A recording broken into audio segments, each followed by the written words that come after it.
მინდოდა ელვას ყველაფერი ფერფლად ექცია დედამიწაზე. შემდეგ კი ქარიშხალი ამოვარდნილიყო. ეს სიგიჟე ადამიანთა ხოცვის სურვილს მიძლიერებდა და თრობამდე სიამოვნებას მანიჭებდა, მაგრამ ამას მაშინ ვერ ვაცნობიერებდი.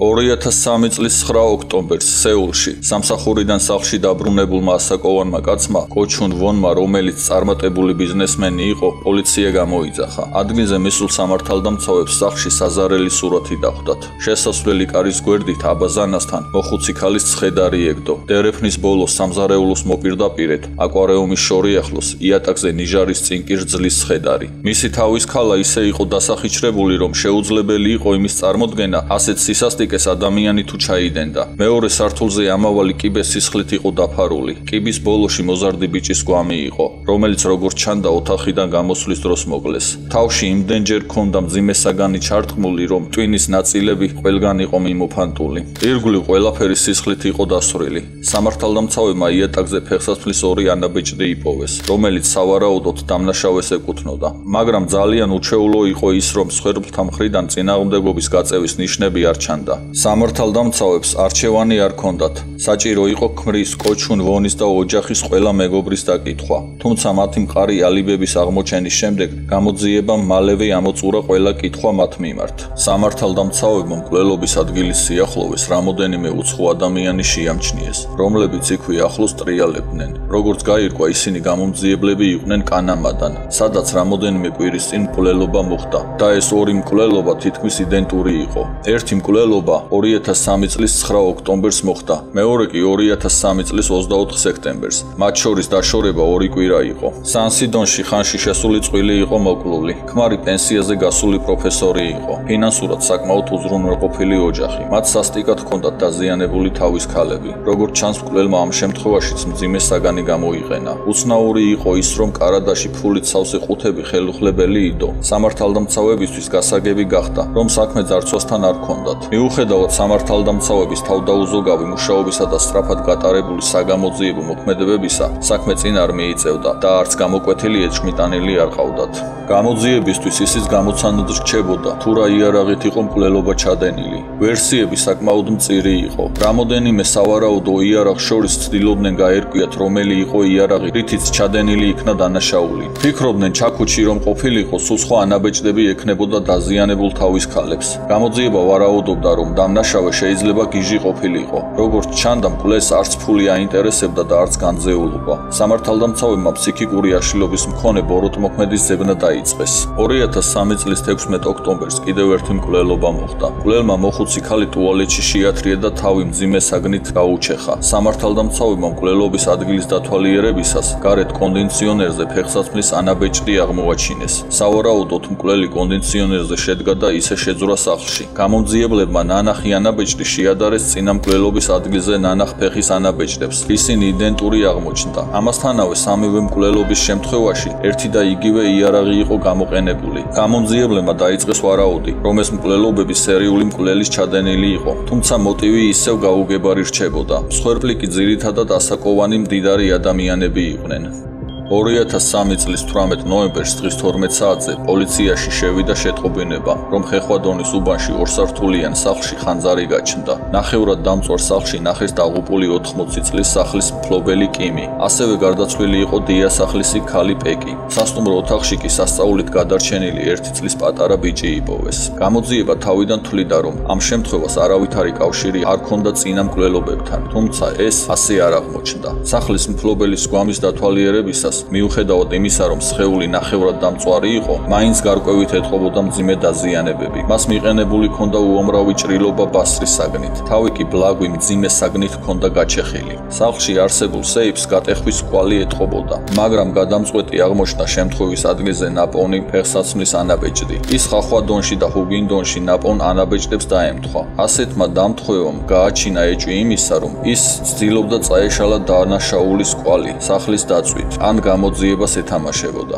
სახლს არ ჰქონდა სათვალთვალო კამერები მაგრამ მოშორებით მეზობლად მდგარ მაღალ შენობაზე იყო დამონტაჟებული სათვალთვალო კამერები, რომლებიც აფიქსირებდა შენობაში შესულ და გამოსულ თანამშრომლებს. კამერა ასევე გზის მცირე ნაწილსაც ხედავდა. კამერის ჩანაწერების გაშიფვრის შემდეგ გამომძიებლებმა აღმოაჩინეს ზურგით მიმავალი უცნობი მამაკაცი, რომელსაც სახე არ უჩანდა. ჩანაწერი შენობაში მომუშავე თანამშრომლებს აჩვენეს, მაგრამ უცნობი მამაკაცი ვერავინ ამოიცნო. მაგრამ მათ ის ჩასაცმელი იცნეს, რომელიც უცნობ მამაკაცს ეცვა. ეს იყო ქურთუკი, რომელიც შენობაში მომუშავე ადამიანების თქმით, მეზობელ სახლში მოკლულ კაცს ეკუთვნოდა.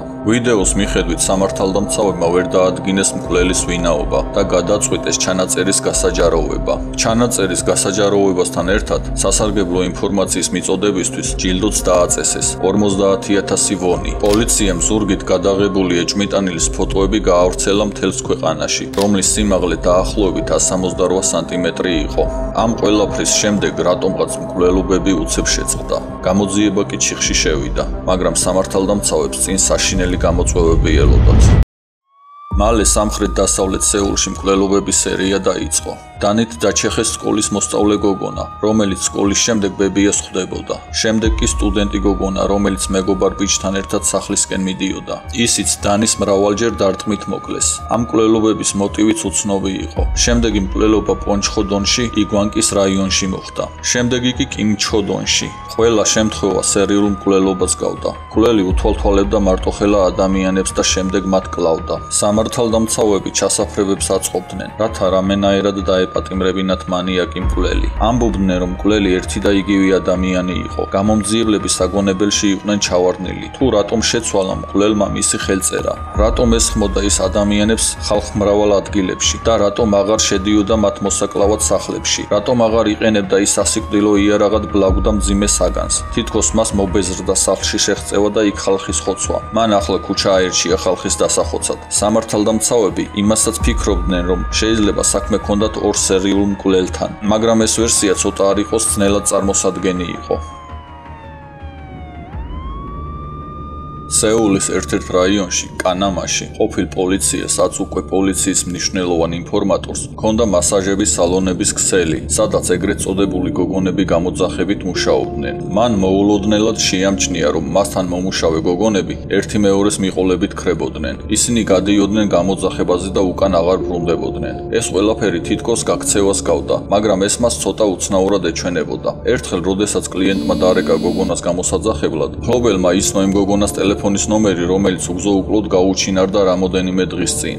მასაჟის სალონის მფლობელი მაშინვე მიხვდა, რომ აქ რაღაც რიგზე არ იყო და 2004 წლის 15 ივლისს პანამის პოლიციის ერთ-ერთ დეტექტივს დაურეკა. ადგილზე მისულმა პოლიციამ და ინფორმატორმა შეიმუშავეს ჩასაფრების და ამ საეჭვო ადამიანის დაკავების გეგმა. მოამზადეს გოგონა, რომელიც უნივერსიტეტის პარკში უნდა შეხვედროდა ამ საეჭვო პიროვნებას. გოგონა მარტო წავიდა. პოლიცია კი ჩუმად უთვალთვალებდა მას, მაგრამ გოგონა რატომღაც მალე დაბრუნდა და სამართალდამცავებს უთხრა, რომ პიროვნებამ, ვინც ის გამოიძახა, უთხრა უკან წასულიყო, რადგან ის ძალიან მაღალი იყო. მას კი პატარა ტანის გოგონები ჭირდებოდა. სამართალდამცავებმა სასწრაფოდ სხვა გოგონა მოამზადეს და ის გაუშვეს შეხვედრაზე. ცოტა ხანში გოგონა დაუკავშირდა სამართალდამცავებს და უთხრა, რომ შეხვდა იმ მამაკაცს, რომელმაც სალონში დარეკა გაუჩინარებული გოგონას ტელეფონიდან. სერიოზული წინააღმდეგობის გაწევის მიუხედავად, ხუთმა სამართალდამცავმა შეძლო ეჭვმიტანილის დაკავება. დაპატიმრებული მამაკაცი პოლიციის განყოფილებაში გადაიყვანეს. მისი სახელი იყო იო იანგ ჩული. ის ადრე 14 ჯერ იყო ნასამართლევის სხვადასხვა ბრალდებით და მკვლელობების სერიამდე 7 წელი ჰქონდა მოხდილი ციხეში. დაკითხვაზე მან თქვა, 4 მკვლელობა. ეს მე მოვკალი ის მოხუცები. შემდეგ კი გამომძიებლებს თხოვა კალამი და ფურცელი მიეწოდებინათ. მან ფურცელზე ხაზების ხატვა დაიწყო. გამომძიებლებმა კითხეს, თუ რას ნიშნავდა ეს. მან უპასუხა, ეს არის ადამიანები, რომლებიც მე მოვკალი. ის ეცნობოდა გოგონებს, ეპატიჟებოდა სახლში ვახშამზე, რომელსაც საკუთარი ხელით უმზადებდა და შემდეგ მათ კლავდა. მისი თქმით, ამას იმიტომ აკეთებდა, რომ ის თავს ყოვლის შემძლე ღმერთად მიიჩნევდა. მას გოგონები აბაზანაში შეყავდა. ის აბაზანას სიკვდილ სიცოცხლის გზაგასაყარს ეძახდა და ამბობდა, მე აქ ბოლომდე ვაკონტროლებ მათ სიცოცხლეს. შემდეგ კი ჩაქუჩის მსგავსი მძიმე საგნით თავში ჩართმით კლავდა მათ, რის შემდეგაც დიდხანს ანაწევრებდა მათ სხეულებს. ეს მას სიამოვნებას გვრიდა და ფიქრობდა, რომ ის სხვის სიცოცხლეზე ბატონობდა. შემდეგ მსხვერპლს თავს აჭრიდა, თმებს რეზინით უკრავდა და ტუალეტის ქაღალდის საკიდზე კიდებდა, რათა სისხლისგან ბოლომდე დაცლილიყვნენ. შემდეგ დანაწევრებულ სხეულებს ცელოფნის პარკებში ათავსებდა და ისე გახონდა სახლიდან მოსაშორებლად. დაკითხვის დროს მოულოდნელად იანგჩულს შეტევა დაეწყო. პირიდან ქაფი წამოუვიდა. მან ხელბორკილების მოხსნა მოითხოვა. გაირკვა, რომ მას ეპილეფსიის შეტევა ჰქონდა. გამომძიებლებმა ხელბორკილი მოხსნეს. ამ არეულობაში ერთი გამომძიებელი გარეთ გავიდა, ხოლო მეორე უნდა დარჩენილიყო ეჭვმიტანილთან და თვალყური ედევნებინა, მაგრამ რატომღაც მეორე გამომძიებელიც გავიდა და იანგჩული მარტო დატოვა. ამით მან ისარგებლა და გაიქცა. კიბეებზე ჩარბენისას სამართალდამცავებს დამცინავად გამოსახა, რომ მას 30 ადამიანი ყავდა მოკლული. საგანგებო მდგომარეობა შეიქმნა. შუაღამე იყო. ყველა ქუჩას და ყველა კუთხე კუნჭულს ამოწმებდნენ სამართალდამცავები, მაგრამ უშედეგოდ. სეულში 10 მილიონი ადამიანი ცხოვრობს და სად შეიძლება წასულიყო არავინ არ იცოდა. ის შეიძლება ყველგან დამალულიყო. სამართალდამცავებმა გადაწყვიტეს წითელი ფანერების ქუჩა შეემოწმებინათ, რადგან იცოდნენ, რომ იანგჩულის ბოლო სამიზნე გოგონები გამოძახებით იყვნენ. პოლიციამ იანგჩული ერთ-ერთ გადასასვლელზე შეამჩნია. შემდეგ კი ყველაფერი სეულის ქუჩების ბანდების ჩხუბს დაემსგავსა. ბოროტმოქმედი გააფთრებული იბრძოდა. პოლიცია მის დაკავებას ვერ ახერხებდა. მათ ძალის გამოყენება მოუხდათ, რომ დაეკავებინათ იანგჩული. თქვენ გაოცდებით, როცა გაიგებთ თუ ვინ ვარ მე სინამდვილეში. მე სასტიკი ბოროტმოქმედი ვარ. თქვენ ჩემი სწორი არ ახართ. გაიძახო და გააფთრებული იანგჩული. სამართალდამცავებმა როგორც იქნა მოახერხეს მეორედ დაჭერა იანგჩულის. მან თქვა, კარგია რომ დამიჭირეთ, რომ არ დაგეჭირეთ კიდევ 100-მდე ადამიანს მოუკლავდი. ბოლოს კი თქვა, ყველაფერს ვაღიარებ.